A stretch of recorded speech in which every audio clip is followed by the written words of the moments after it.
this is lecture number 19 of GOC second, and in this lecture again we will continue with nucleophilic substitution reaction. ठीक है, तो अभी हम क्या कर रहे हैं, हम ले रहे हैं आपके पास acid halide CH3 C double bond OCl. तो ये आपको पता है एसिड हैलाइड है. एसिड हैलाइड का हम पहले रिएक्शन करवा रहे हैं ग्रिग्नार्ड रिएजेंट के साथ में CH3MgX, और इसका हमने एक इक्विवेलेंट लिया है. तो आपको पता है ग्रिग्नार्ड रिएजेंट CH3 नेगेटिव देगा एज ए न्यूक्लियोफाइल, और यहाँ पे न्यूक्लियोफिलिक सब्स्टिट्यूशन पहले एडिशन फिर एलिमिनेशन होगा. तो यहाँ पे CH3 क्या होगा, ऐड हो जाएगा, क्लोरीन बाहर निकलेगा, तो आपके पास क्या बनेगा CH3 C double bond O CH3, यानी आपके पास एसीटोन बन गया. कैसीटोन बन गया, एसीटोन बन गया, यानी कीटोन बन गया, उसमें भी ये एसीटोन बन गया.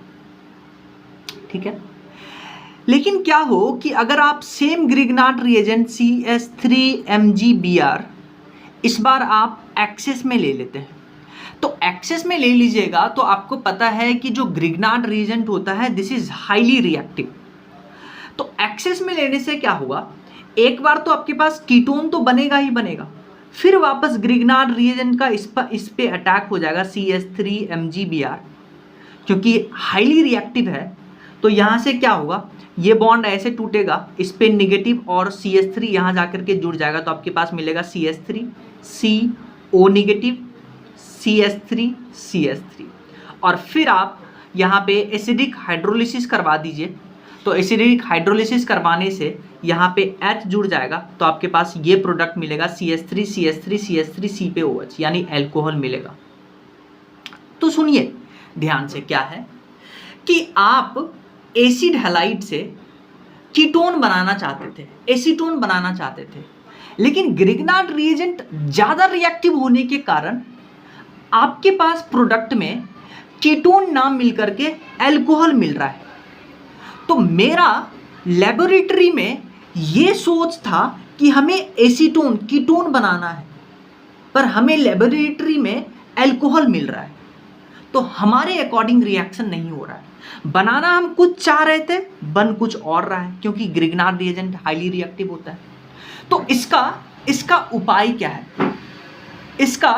इसका बेसिकली उपाय आपके पास ये है कि आप क्या करिए, ग्रिग्नार्ड रिएजेंट के जगह पे जो कि हाईली रिएक्टिव है, आप कोई लेस रिएक्टिव ऑर्गेनोमेटेलिक कंपाउंड ले लीजिए. देखिए, एक तो आपको पता है Grignard reagent is organometallic compound. तो देखिए, हम एक दूसरा ऑर्गेनोमेटेलिक कंपाउंड प्रिपेयर करते हैं ताकि एसिड क्लोराइड से हम सिर्फ और सिर्फ कीटोन बनाएं. वो क्या है, ध्यान से सुनिए. हम क्या कर रहे हैं, ग्रिग्नार्ड रिएजेंट ले रहे हैं ReMgX, आपको पता है ऑर्गेनोमेटेलिक कंपाउंड है.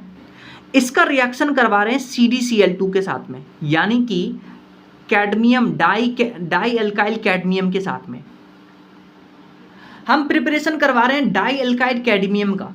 किससे, ग्रिग्नार्ड रिएजेंट लिए जो कि ऑर्गेनोमेटेलिक कंपाउंड है, इसका रिएक्शन करवाते हैं कैडमियम क्लोराइड से. तो देखिए यहाँ पे बनता है आपके पास R2CD, इसको बुलाते हैं डाई एल्काइल कैडमियम, और ये भी ऑर्गेनोमेटेलिक कंपाउंड है. तो ग्रिग्नार्ड रिएजेंट जो कि हाईली रिएक्टिव था, उसको हम कन्वर्ट कर देंगे लेस रिएक्टिव में. ऐसा क्यों बोल रहे हैं आप, क्योंकि आपको पता है ये जो Mg है ये S ब्लॉक का एलिमेंट है, और S ब्लॉक का एलिमेंट है तो इसका जो कार्बन के साथ बॉन्ड होगा वो वीक होगा. लेकिन आपको पता है कैडमियम एक D ब्लॉक एलिमेंट है, इसका फाई ज़्यादा होता है, और इसका कार्बन के साथ bond this is very stable bond, तो ये आसानी से नहीं टूट पाएगा. तो यहाँ से जो R नेगेटिव या ऐसे बोल दिए C नेगेटिव निकलता था, उतना आसानी से नहीं निकल पाएगा. तो ये जो डाई एल्काइल कैडमियम है, it is less reactive than Grignard reagent, इसीलिए हमें एसिड क्लोराइड से कीटोन बनाना है, तो हम डाई एल्काइल कैडमियम यूज करते हैं. तो डाई एल्काइल कैडमियम से आप क्या करते हैं, प्योर कार्बोनिल कंपाउंड का प्रिपरेशन कर सकते हैं. प्योर कार्बोनिल कंपाउंड का कैसे, ध्यान से सुनिए. तो आप ले रहे हैं CH3 C double bond OCl, और आप ले रहे हैं R2CD die alkyl cadmium.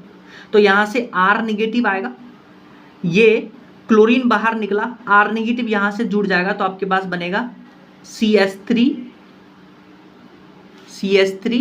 C double bond O R बन गया और यहाँ पे RCdCl बाहर निकल गया और ये आपके पास प्योर कीटोन मिलेगा क्योंकि ये फर्दर R2CD के साथ रिएक्ट नहीं करेगा। ठीक है, समझ में आया?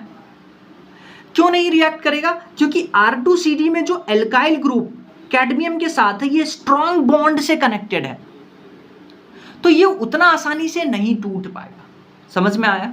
चलिए, और एक पॉइंट और सुनिए कि जब आप एल्काइल क्लोराइड ले रहे थे तो यहां क्लोरीन के कारण कार्बन पे पॉजिटिव चार्ज आ रहा था, तो इसीलिए ये ज्यादा रिएक्टिव था। आपको पता है किंग ऑफ SNAE है और ऑलरेडी आपके पास ग्रिग्नार्ड रिएजेंट हाईली रिएक्टिव होता था, तो इसीलिए आपके पास कीटोन ना बन करके अल्कोहल बनता था। लेकिन जैसे ही आपने हाईली रिएक्टिव एसिड क्लोराइड का रिएक्शन R2CD के साथ करवाया तो आपके पास अब ये जो ग्रुप बना है इसमें देखिए CH3 और R, ये प्लस आई इफेक्ट है, कार्बन पे पॉजिटिव चार्ज को डिक्रीज करेगा, तो उतना आसानी से ये अटैक नहीं कर पाएगा। समझ में आया? जैसे आप इस क्वेश्चन को देखिए, CH3 C double bond OCl, इसका रिएक्शन करवा रहे हैं C2H5 होल ट्वाइस CD, तो ये क्या है? R2CD यानी डाई अल्काइल कैडमियम, जो कि ऑर्गेनोमेटेलिक कंपाउंड है, ग्रिग्नार्ड रिएजेंट से कम रिएक्टिव होता है। तो यहाँ से C2H5 निगेटिव आएगा, वो C2H5 निगेटिव इस पे अटैक करेगा, क्लोरीन बाहर निकलेगा, तो आपके पास प्योर कार्बोनिल कंपाउंड बन गया। और ये साइड प्रोडक्ट प्योर इसलिए क्योंकि ये वापस से R2CD के साथ रिएक्ट नहीं करेगा। डन। नेक्स्ट हम बात करते हैं एक और इंपॉर्टेंट रिएक्शन जिसका नाम है स्टेरिफिकेशन। स्टेरिफिकेशन, अब देखिए स्टेरिफिकेशन ये बेसिकली एसिड कैटलाइज SNA को ही, यानी कि न्यूक्लियोफिलिक सब्स्टिट्यूशन, एडिशन और एलिमिनेशन, यही मैकेनिज्म को फॉलो करेगा, पर ये एसिड कैटलाइज्ड है। ध्यान से सुनिए क्या है। हम इस रिएक्शन में क्या करते हैं, एसिड लेते हैं और अल्कोहल लेते हैं। देखिए नॉर्मली एसिड और अल्कोहल का रिएक्शन नहीं होता है, नॉर्मली एसिड और अल्कोहल का रिएक्शन नहीं होता है। तो हम क्या करते हैं, यहाँ पे कैटलिस्ट यूज करेंगे, और कैटलिस्ट में देखिए क्या क्या कैटलिस्ट यूज करेंगे ये आपको याद होना चाहिए। या तो आप एसिडिक मीडियम ले लीजिए, इसलिए एसिड कैटलाइज्ड बोल रहे थे, या आप कॉन्सेंट्रेटेड H2SO4 ले सकते हैं, या ड्राई HCl ले लीजिए, या HCl गैस ले लीजिए, और साथ में हम हीट लेंगे। ठीक है, तो क्या होगा ध्यान से सुनिए। आपको पता है HCl गैस एक डिहाइड्रेटिंग एजेंट है। डिहाइड्रेटिंग एजेंट का मतलब कि यहां ये क्या करेगा, पानी बाहर निकालेगा। तो ध्यान से सुनिए, जो आपके पास एसिड है RC डबल बॉन्ड OH, और जो आपके पास अल्कोहल है ROH, देखिए यहां पे जो अल्कोहल में OH ग्रुप है ये हमने आइसोटोपिक इफेक्ट वाला लिया है, O18 वाला। तो हमेशा एक ही पॉइंट याद रखिएगा कि एसिड से OH जाएगा, अल्कोहल से हाइड्रोजन जाएगा। तो एसिड से OH निकालिएगा हमेशा और अल्कोहल से H निकालिएगा, तो पानी बाहर गया, तो आपके पास बना RC double bond O O18R, तो RC double bond O O18R, तो ये देखिए एस्टर बन गया और साथ में पानी बाहर निकल गया। जब आप ये रिएक्शन करवाते हैं एसिड का अल्कोहल के साथ में, तो जो प्रोडक्ट एस्टर बनता है, तो जैसे ही एस्टर बनता है तो एक फ्रूटी स्मेल आता है, और जैसे फ्रूटी स्मेल आया तो ये प्रैक्टिकल ऑर्गेनिक केमिस्ट्री का पार्ट हो गया। आपको रिएक्शन में क्या करना है, एसिड से OH निकालिए, अल्कोहल से हाइड्रोजन निकालिए, और जो रिएक्टेंट में प्रोडक्ट में जो आपका एस्टर बना, उस एस्टर में जो 18 आइसोटोपिक वाला ऑक्सीजन है वो किससे आया है, अल्कोहल से। ये याद रखिएगा हमेशा। ठीक है, जैसे इस क्वेश्चन को देखिए, CH3COH एंड C2H5OH, तो मैंने क्या बताया कि आप क्या करिएगा, एसिड से OH निकालिएगा, अल्कोहल से हाइड्रोजन निकालिएगा और दोनों को जोड़ दीजिएगा, तो आपके पास बनेगा CH3COO C2H5। देखिए रिएक्टेंट में कैटलिस्ट क्या लिए है, रिएक्शन में कॉन्सेंट्रेटेड H2SO4 साथ में हीट। ठीक है, सो एक बार स्टेरिफिकेशन का मैकेनिज्म देख लीजिए। मैकेनिज्म इंपॉर्टेंट नहीं है, मैंने आपको ट्रिक बताया है कि एसिड से OH निकालिए, अल्कोहल से हाइड्रोजन निकालिए, दोनों को जोड़ दीजिए, आपके पास एस्टर बनेगा जिसका फ्रूटी स्मेल होता है। एक बार मैकेनिज्म देख लीजिए। ये आपके पास था एसिड CH3COOH। आपने बेसिकली एसिड कैटेलाइज लिया था, यानी एसिड लिया है, तो ये एसिड क्या करेगा, यहाँ जो C डबल बॉन्ड O है इसका लोन पेयर इसको डोनेट होगा, तो ये पहले बैड लिविंग ग्रुप था, ये अच्छा लिविंग ग्रुप में कन्वर्ट हो गया। फिर आप अपना रिएक्टेंट लेके आए अल्कोहल C2H5OH, तो यहाँ पे क्या होगा, यहाँ पे क्या होगा, ये पाई बॉन्ड इधर टूटेगा और ये वाला जो ग्रुप है वो इसके साथ जाकर के अटैच हो जाएगा। तो ये देखिए इसके साथ जाकर के अटैच हो गया, ये पाई बॉन्ड टूटा तो इस पे पॉजिटिव था तो अब न्यूट्रल हो गया। फिर क्या होगा, इंटरनली ही यहाँ से हाइड्रोजन यहाँ शिफ्ट हो जाएगा, सॉरी यहाँ से हाइड्रोजन यहाँ शिफ्ट हो जाएगा, ये वाला हाइड्रोजन यहाँ शिफ्ट हो जाएगा, यानी टेट्राहेड्रल इंटरमीडिएट बनेगा और इसमें से क्या होगा, हाइड्रोजन यहाँ से यहाँ शिफ्ट हो जाएगा। तो यहाँ देखिए OC2H5 बचा और ये हाइड्रोजन यहाँ गया तो OH2 पॉजिटिव बचा। अब ये OH2 positive as a water बाहर निकलेगा और वापस से यहाँ जो ऑक्सीजन पे लोन पेयर था वो यहाँ पे बॉन्ड बनाएगा। तो यहाँ पे देखिए CH3C double bond OH OC2H5 यानी प्रोटोनेटेड एस्टर बन गया। फिर हम क्या करेंगे, यहाँ से H+ को बाहर निकाल देंगे क्योंकि ऑक्सीजन पे पॉजिटिव चार्ज आ गया। तो यहाँ पे आपके पास बन गया CH3C double bond O OC2H5। ये एसिड से आया है, ये अल्कोहल से आया है, ऐसे बना, ठीक है। अब यहाँ पे एक इंपॉर्टेंट पॉइंट सुनिए, आपके पास एसिड है और आपके पास अल्कोहल भी है। देखिए ये हम अल्कोहल यहाँ पे लेके आए हैं, अल्कोहल। तो बेसिकली स्टेरिफिकेशन का जो रेट है, रिएक्टिविटी का ऑर्डर है, वो एसिड और अल्कोहल दोनों के साइज पे डिपेंड करता है। यानी हम बात कर रहे हैं स्टेरिक हिंड्रेंस पे। तो अगर एसिड का स्टेरिक हिंड्रेंस बढ़ाइएगा तो स्टेरिफिकेशन का रेट कम होगा, और अगर आप अल्कोहल का भी स्टेरिक हिंड्रेंस बढ़ाइएगा तो रेट ऑफ स्टेरिफिकेशन कम होगा। तो अगर मान लीजिए आप एसिड को फिक्स कर दीजिए, इस एसिड को, तो जैसे जैसे अल्कोहल में आप ब्रांचिंग बढ़ाइएगा तो रेट कम होगा। और अगर हम आपको ऑर्डर बताएं तो सबसे ज़्यादा रेट होगा प्राइमरी अल्कोहल का CH3OH का, उसके बाद प्राइमरी अल्कोहल का, फिर सेकेंडरी अल्कोहल का एंड फिर टर्सरी अल्कोहल का। तो देखिए जैसे जैसे आप ब्रांचिंग बढ़ा रहे हैं, स्टेरिक हिंड्रेंस बढ़ेगा तो रिएक्टिविटी कम होगा। लेकिन अब आप क्या करिए, अल्कोहल को फिक्स कर दीजिए और आप एसिड की बात करिए। अल्कोहल को आपने फिक्स कर दिया, आप अब एसिड की बात करिए। तो मैंने आपको वापस से बोला था कि एसिड का भी आप स्टेरिक हिंड्रेंस बढ़ाइएगा तो रेट टुवर्ड्स स्टेरिफिकेशन कम होगा। तो रेट की हम बात कर लेते हैं। So reactivity for esterification is inversely proportional to steric hindrance, और स्टेरिक हिंड्रेंस हम एसिड का भी देखेंगे, अल्कोहल का भी देखेंगे, और जिसका भी स्टेरिक हिंड्रेंस ज़्यादा उसका रिएक्टिविटी कम। तो अगर हम ROH की बात करते हैं रिएक्टिविटी, कब, जब एसिड सेम है, तो सबसे ज़्यादा CH3OH का, फिर प्राइमरी, फिर सेकेंडरी, फिर टर्सरी अल्कोहल का। अगर हम RCOH का रिएक्टिविटी देखते हैं, यानी कि एसिड का रिएक्टिविटी देखते हैं, पहले हम अल्कोहल का देखे थे, अल्कोहल को सेम रख के, तो देखिए ये ऑर्डर आएगा, फॉर्मिक एसिड, फिर इसके बाद जैसे जैसे ब्रांचिंग बढ़ेगा स्टेरिक हिंड्रेंस कम होगा, फिर उसके बाद ये, फिर उसके बाद ये देखिए ग्रुप जुड़ गया, फिर उसके बाद ये पूरा ग्रुप जुड़ गया, ठीक है। तो ये रिएक्टिविटी ऑर्डर। जैसे आप इस क्वेश्चन को देखिए, PHC डबल बॉन्ड OH, ये आपके पास एसिड है और आपके पास ये देखिए अल्कोहल है।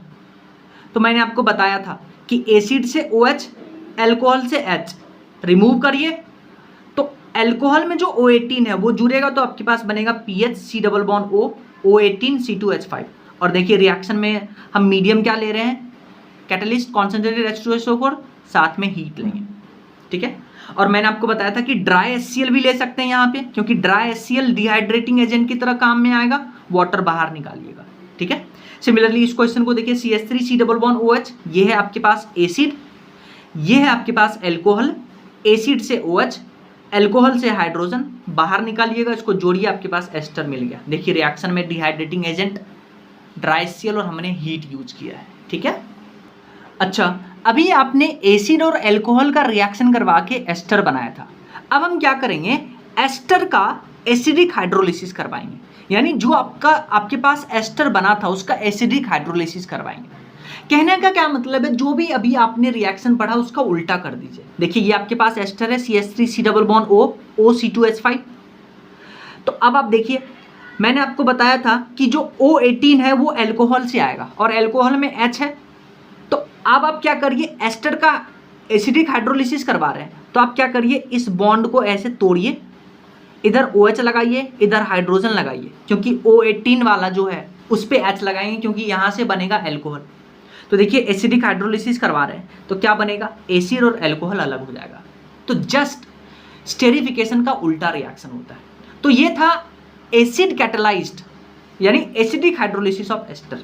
लेकिन आप क्या करिए, एसिड के जगह पे आप बेस कैटेलाइज्ड ले लीजिए, यानी कि एल्कलाइन हाइड्रोलिसिस ऑफ एस्टर। आप एस्टर का हाइड्रोलिसिस करवा रहे हैं लेकिन एसिड के जगह पे आपने बेस ले लिया, तो इस रिएक्शन को बुलाते हैं सपोनिफिकेशन रिएक्शन। और ये रिएक्शन को यूज करते हैं सोप फॉर्मेशन में, और सोप फॉर्मेशन में जो बनता है सॉल्ट बनता है, और यहाँ से मिलेगा, क्योंकि एसिड बेस रिएक्शन होगा तो यहाँ से मिलेगा RC double bond O negative यानी सॉल्ट मिलेगा, तो सोप यही इसी को बोलते हैं। ठीक है, नेक्स्ट आपके पास देखिए सैलिसिलिक एसिड का हम 3 रिएजेंट के साथ इंपॉर्टेंट रिएक्शन पढ़ेंगे। देखिए सैलिसिलिक एसिड, पहले तो बेंजीन पे OH और COH ग्रुप है, उसको सैलिसिलिक एसिड बोला। यहाँ पे आप देख रहे होंगे आपके पास 2 ग्रुप है, एक तो एसिडिक ग्रुप है और एक OH ग्रुप है। अब आप पहला रिएजेंट की तरफ ध्यान से देखिए, आपके पास है एल्कोहल और साथ में कॉन्सेंट्रेटेड H2SO4 और हीट। क्या ये आपको स्टेरिफिकेशन नजर आ रहा है क्या? एसिड एल्कोहल और रिएक्शन में कैटलिस्ट, तो पानी बाहर निकालिएगा, और पानी कैसे बाहर निकालिएगा, एसिड से OH लीजिएगा, एल्कोहल से हाइड्रोजन निकालिएगा और इस पूरे ग्रुप को जोड़ दीजिएगा, तो आपके पास क्या बनेगा, बेंजीन पे OH COOCH3 COOCH3, तो ये आपके पास प्रोडक्ट बन गया। अब ध्यान से सुनिए, इसको बुलाते हैं, ये सैलिसिलिक एसिड है, और सैलिसिलिक एसिड पे हम आप देखिए CH3O ग्रुप ऐड कर दिए हैं, तो इसको बुलाते हैं मिथाइल सैलिसिलेट, और मिथाइल सैलिसिलेट को ही हम ऑयल ऑफ विंटर ग्रीन बुलाते हैं। तो आपसे ऐसे क्वेश्चन पूछ दे, which of the following compound is oil of wintergreen, तो आपके पास बेंजीन पे OH और COOCH3 ग्रुप, इसको बुलाते हैं oil of winter green. Smell करता है ऑयल ऑफ विंटर ग्रीन, इसलिए इसको बुलाते हैं ऑयल ऑफ विंटर ग्रीन। और कौन सा रिएक्शन है, स्टेरिफिकेशन, क्योंकि एसिड के साथ आपने एल्कोहल का रिएक्शन करवाया।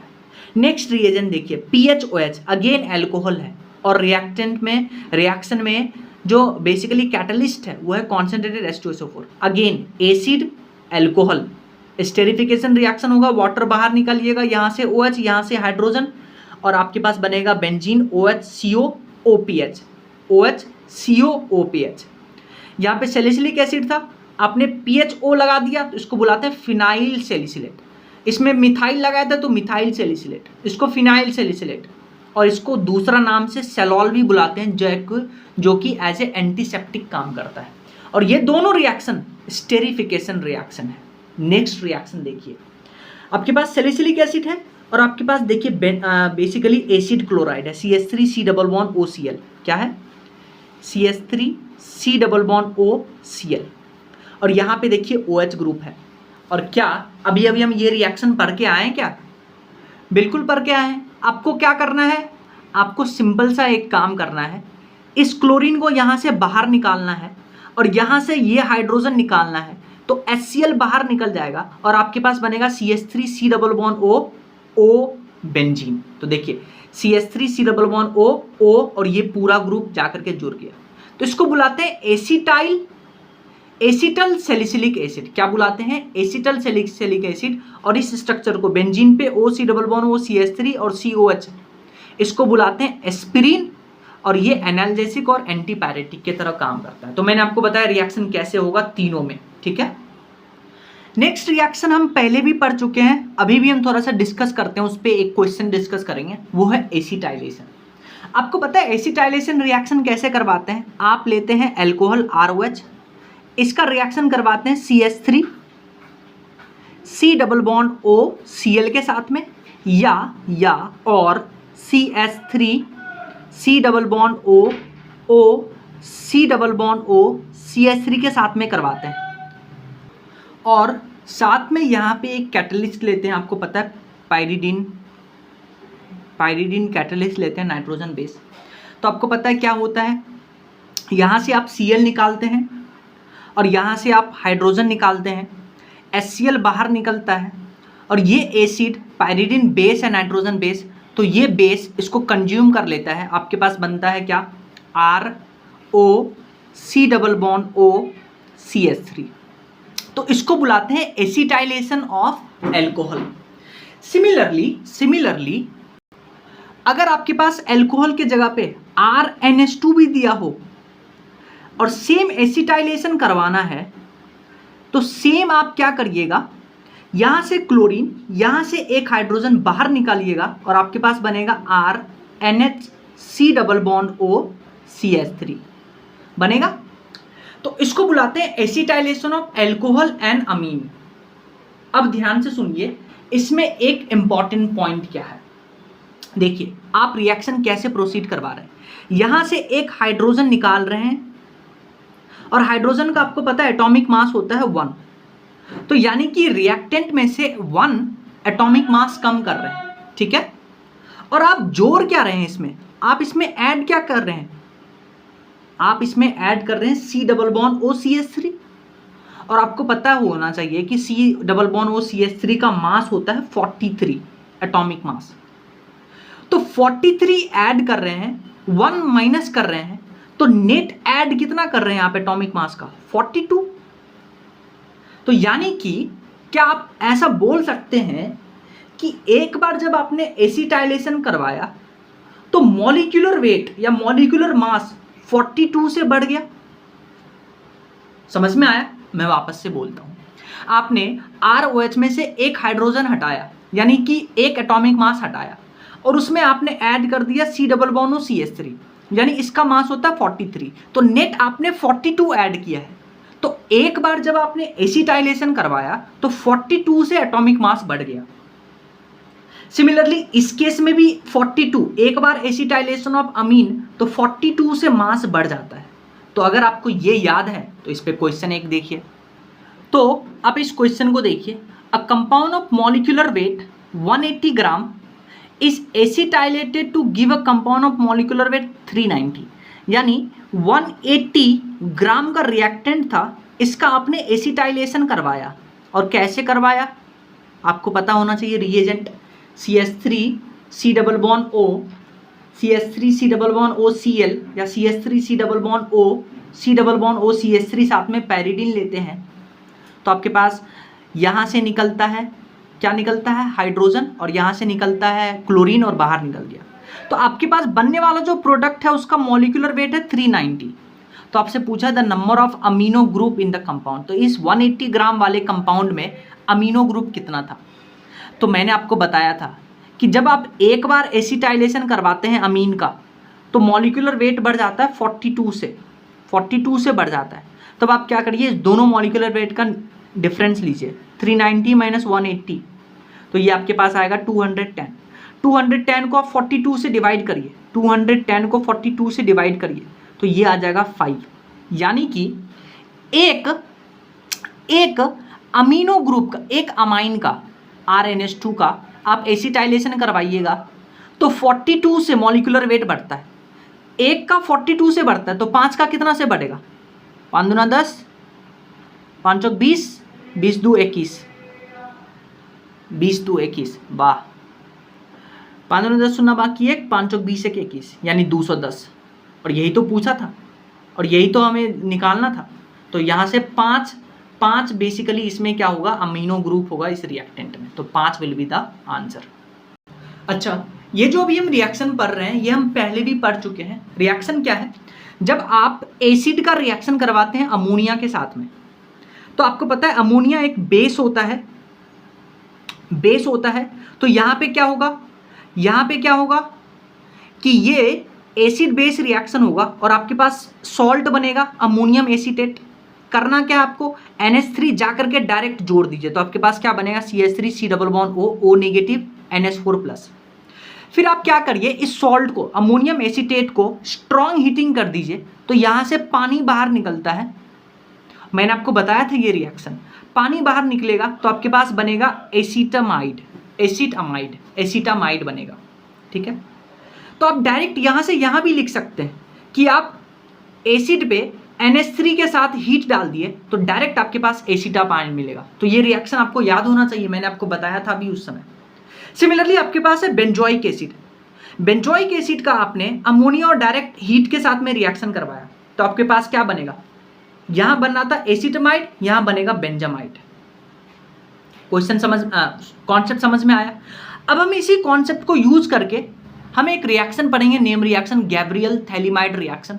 उससे पहले हम ये पढ़ेंगे कि थैलीमाइड को बनाते कैसे हैं। So now we will study preparation of thalidomide. So preparation of thalidomide, इस पे क्वेश्चन आया था नीट 2019 में, तो ध्यान से देखिएगा। थैलीमाइड को बनाने के लिए देखिए, थैलामाइड और थैलीमाइड में डिफरेंस होता है, उस बारे में भी हम बात कर भी लेंगे। थैलीमाइड को बनाने के लिए हम लेते हैं थैलिक एसिड। इसका नाम और स्ट्रक्चर याद होना चाहिए, बेंजीन पे 2 COH ग्रुप। तो इसका एसिड का रिएक्शन करवा रहे हैं अमोनिया के साथ में, तो आपको पता है एसिड बेस रिएक्शन होगा, सॉल्ट बनेगा, तो यहाँ पे बनेगा C double bond O negative NH4 plus, और यहाँ पे भी बनेगा C double bond O negative NH4 plus, यानी कि अमोनियम थैलिक एसिड से अमोनियम थैलेट बन गया। आपको पता था पहले बन रहा था अमोनियम एसीटेट, तो यहाँ बन गया अमोनियम थैलेट। फिर आपने स्ट्रॉन्ग हीटिंग कर दिया तो यहाँ दोनों से 1-1 मोल पानी बाहर निकलेगा, और यहाँ से भी बनेगा अमाइड, यहाँ से भी बनेगा अमाइड, तो बेंजीन पे C double bond ONH2 NH2, इसको बुलाते हैं थैलामाइड। याद रखिएगा, बेंजीन पे 2 C डबल बॉन्ड ONH2, इसको बुलाते हैं थैलामाइड। थैलामाइड का आप स्ट्रॉन्ग हीटिंग करिएगा तो क्या होगा, यहाँ से अमोनिया बाहर निकल जाएगा, एक हाइड्रोजन यहाँ से NH2 यहाँ से बाहर निकलेगा, और ये डायरेक्ट इससे जुड़ जाएगा, तो आपके पास बनेगा benzene C double bond ONH C double bond ONH, इसको बुलाते हैं थैलीमाइड। तो देखा आपने थैलिक एसिड से कैसे थैलीमाइड बनाया। थैलामाइड ये है थैलीमाइड। तो ये प्रिपरेशन आपको याद होना चाहिए। अब हम इस थैलीमाइड को यूज करेंगे गैब्रियल थैलेमाइड सिंथेसिस में। सो हम पढ़ने जा रहे हैं गैब्रियल थैलीमाइड सिंथेसिस। इसमें हम क्या करते हैं, देखिए थैलीमाइड जो भी आप प्रिपेयर किए थे थैलिक एसिड से, थैलीमाइड का रिएक्शन करवाते हैं पहले स्टेप में KOH की जगह पे आप NaOH भी ले सकते हैं। फिर रिएक्शन करवाते हैं एल्काइल हैलाइड से, और यहाँ मैं आपको बता दूँ यहाँ प्राइमरी एल्काइल हैलाइड ही होना चाहिए, ये याद रख लीजिएगा, क्योंकि ये यहाँ पे SN2 रिएक्शन होगा, और SN2 reaction 1 degree alkyl halide ही देता है। और फिर हम यहाँ पे थर्ड स्टेप में ले लेंगे वाटर या एक्वस NaOH ले लेंगे। समझ में आया? अच्छा देखिए, जैसे ही आप रिएक्शन करवाइएगा थैलीमाइड का इन सब रिएजेंट के साथ में, तो आपके पास बनेगा एलिफेटिक प्राइमरी अमीन। पहला क्वेश्चन सिर्फ और सिर्फ एलिफेटिक अमीन बनेगा। दूसरा क्वेश्चन सिर्फ और सिर्फ प्राइमरी अमीन बनेगा। आप यहां से एरोमेटिक नहीं बना सकते, एरोमेटिक प्राइमरी अमीन नहीं बना सकते, उसके बारे में हम बात भी करेंगे क्यों नहीं बना सकते। और ये मेथड सिर्फ और सिर्फ एलिफेटिक प्राइमरी अमीन बनाने के लिए यूज में होता है। अब ध्यान से सुनिए इसका मैकेनिज्म क्या है। आप लेते हैं थैलीमाइड, और आपने पहले स्टेप में बेस लिया था, ये हाइड्रोजन एसिडिक है, बेस क्या करेगा, इस हाइड्रोजन को उड़ा ले जाएगा, यहाँ पे N नेगेटिव K+ जुड़ गया। फिर आपने दूसरे स्टेप में लिया एल्काइल हैलाइड।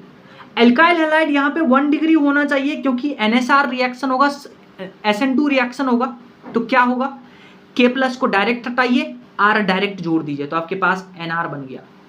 फिर आपने तीसरे स्टेप में पानी लिया है, पानी या एक्वस NaOH ले सकते हैं। तो देखिए हमने तीसरे स्टेप में पानी लिया, तो आपको क्या करना है, जैसे यहाँ पे N ये ग्रुप हटाए थे आप, और यहाँ पे R जोड़ दिए थे NR, तो आपको ये बॉन्ड तोड़ना है, और इधर हाइड्रोजन इधर OH लगा दीजिए, तो आपके पास बनेगा benzene C double bond OH, और आपके पास बन गया RNH2 यानी एलिफेटिक प्राइमरी अमीन।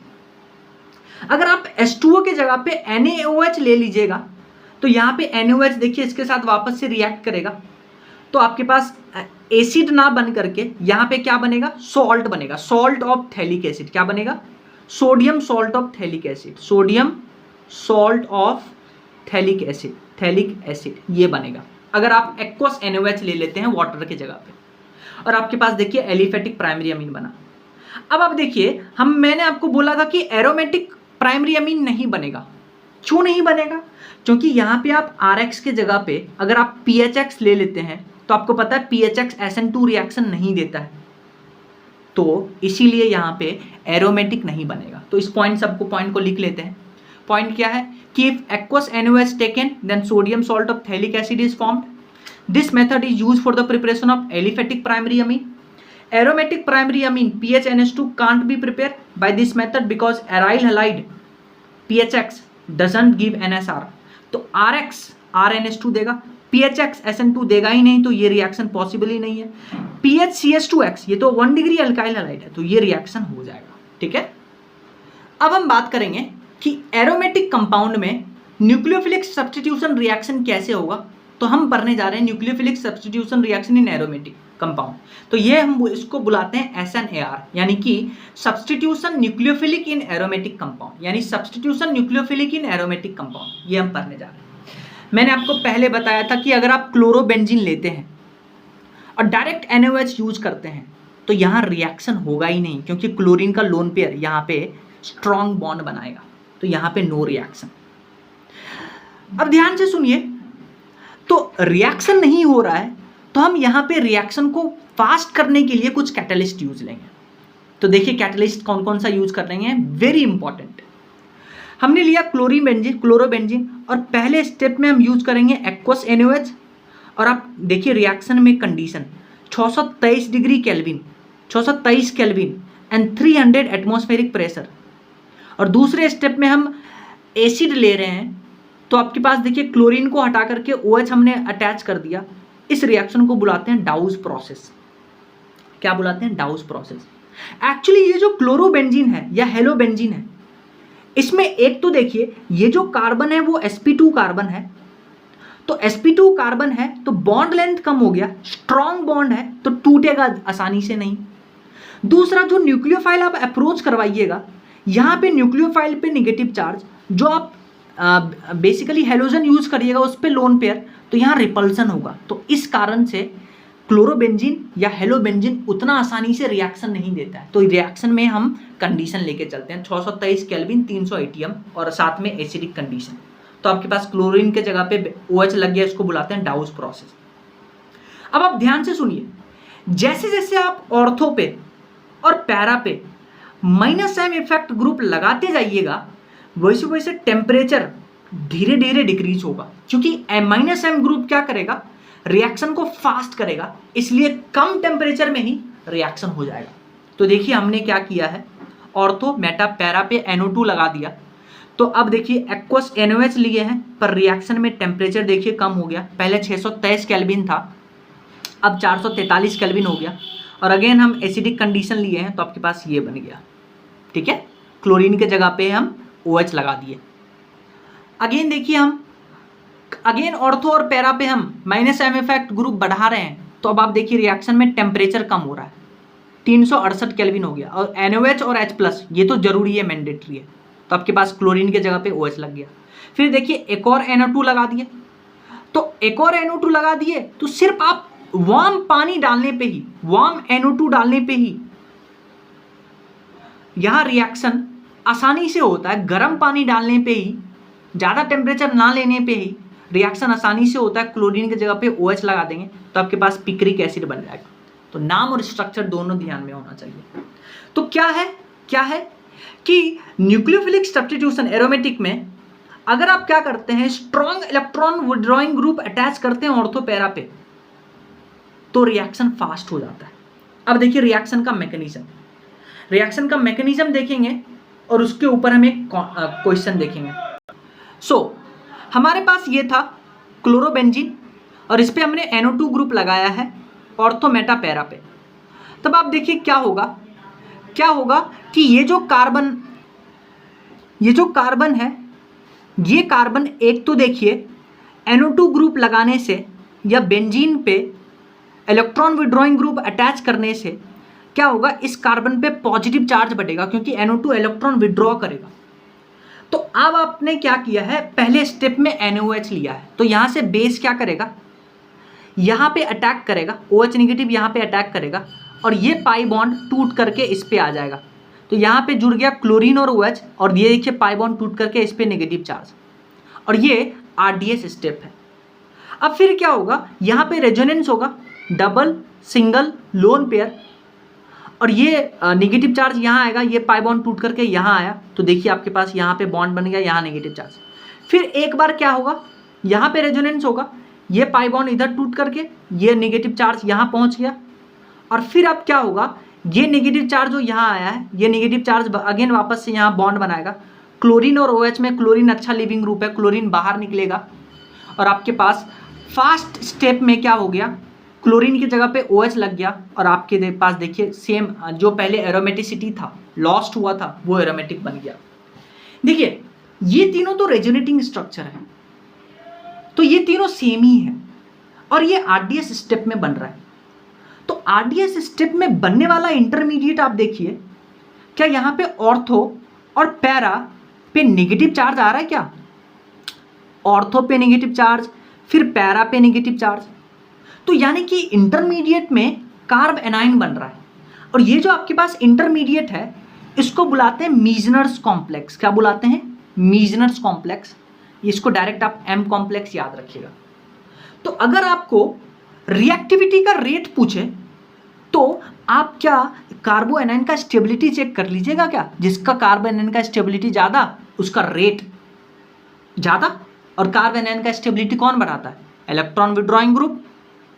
ठीक है, तो अब क्या होगा, यहां से देखिए OH और NH2 मिला, फिर आपने क्या किया है, यहाँ पे बेस लिया है, तो बेस क्या करेगा, H+ को ले जाएगा और आपके पास देखिए सॉल्ट बन गया। और फिर आपने देखिए थर्ड स्टेप में हर एक में क्वेश्चन में आपने एसिडिफिकेशन करवाया था, तो अगेन वापस से H+ जोड़ करके आपके पास प्रोडक्ट मिल गया। तो रिएक्शन का देखिए इंपॉर्टेंट पॉइंट क्या है, intermediate is कार्बेनाइन, so presence of electron withdrawing group strong NO2 at orthopara position increase the reactivity of aromatic NSR. अच्छा, rate of NSR will be directly proportional to stability of M complex यानी कार्बेनाइन का stability, and M effect group at meta position does not increase the reactivity, क्योंकि जो -M effect है वो Meta पे तो लगता ही नहीं है, तो वो उतना ज़्यादा स्टेबिलिटी नहीं बढ़ाएगा। तो अब क्वेश्चन देखिए, सो देखिए क्वेश्चन का लैंग्वेज पढ़िए। क्वेश्चन आपको ऐसे पूछ सकता है, एक तो क्वेश्चन पूछ सकता है कंपेयर रेट टुवर्ड्स NSR, या ऐसे पूछ देगा, या आपसे पूछेगा compare rate towards hydrolysis with NaOH। अरे साहब NaOH आप ले रहे हैं, साथ में हाइड्रोलिसिस करवा रहे हैं, तो ये तो वही तो प्रोसेस हो गया, एरोमेटिक न्यूक्लियोफिलिक सब्स्टिट्यूशन रिएक्शन। तो आपको पता है इंटरमीडिएट में कार्बेनाइन बनता है, जितना ज़्यादा कार्बेनाइन स्टेबल होगा उतना ज़्यादा रेट होगा। तो देखिए ऑर्थो पे कार्बेनाइन बनेगा, और जितना ज़्यादा -M इफेक्ट उतना ज़्यादा इलेक्ट्रॉन विड्रॉइंग ग्रुप, उतना ज़्यादा कार्बेनाइन स्टेबल, उतना ज़्यादा रिएक्टिविटी। देखिए NO2 मेटा पे है तो इसका तो काम ही नहीं करेगा। ठीक है, सिमिलरली आप इस क्वेश्चन को देखिए, इसमें आपको फ्लोरीन, क्लोरीन, ब्रोमीन, आयोडीन लगा दिया, तो यहाँ पे फ्लोरीन -I इफेक्ट लगाएगा, और बाकी हेलोजन में सबसे ज़्यादा फ्लोरीन का -I इफेक्ट, तो ये भी इलेक्ट्रॉन विड्रॉइंग ग्रुप है, तो ये भी स्टेबिलिटी बढ़ाएगा।